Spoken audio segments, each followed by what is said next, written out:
नमस्कार. आणि कोण बघितलं इकडे सर? तुम्ही बघितलं काय? हे गोडाऊन सारखं आहे ना, इथे तुम्ही डेली काम करता. तर बघू शकता कसं सिच्युएशन आहे बघा. सगळे पोती वगैरे आहेत आणि इकडे साप आले आणि पूर्ण पॅक सुद्धा आहे आणि वरती हे आहे पत्रे. आणि ते कुठून आलं असेल बघा, इकडनंच आलं असेल जर गॅप असेल तर. आणि असा हरकत आहे तर फक्त धामणच करू शकतोय. तर बघूया आम्ही आता. इकडे असेल धामण. हा.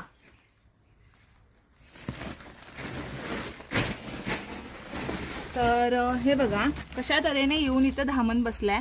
तर मी आता ह्याला हळू पकडलाय आणि तो काय चावला वगैरे नाही, पण क्विक अटॅक वगैरे करू शकतो. आणि जर बरोबर पकडलं तर चावणार सुद्धा नाही. आणि बिनविषारी आहे. जास्तीत जास्त हुंदरं खायचा हा काम करतो. हा साप जर तुमच्या आजूबाजूला किंवा काहीतरी असेल तर ही चांगली गोष्ट आहे.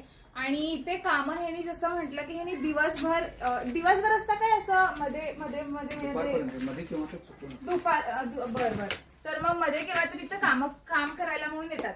तर मला असं वाटतंय की जिथं आम्ही काम करतो ते शेती असू दे किंवा घरी किंवा कुठेही आम्ही कारखान्यामध्ये कुठेही काम करत असतो, तेव्हा जेव्हा आम्ही बघून काम करतो साप असेल म्हणून, तर मग आम्हाला बाईट होण्याची शक्यता खूप कमी असते.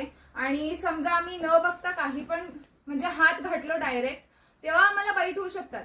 तर आम्हाला काळजी घेऊन काम करायची खूप गरज आहे. आम्हाला फक्त नाही, सगळ्यांनाच. आणि साप काय बघत नसतो की मी रेस्क्यूअर आहे काय नॉन रेस्क्यूअर आहे. आणि सापाला काही माहिती नसते. तर तो बाईट करणारच जिथे त्याला डेंजर किंवा असं थ्रेटन वाटते तेव्हा तो बाईट करतो. तर काळजी घ्या. धन्यवाद. व्हिडिओ कसा वाटला नक्की सांगा. हे चन्नमनगर एरिया आहे. बँकच्या स्टेट बँकच्या बरोबर समोर इथे गोडाऊन आहे. धन्यवाद.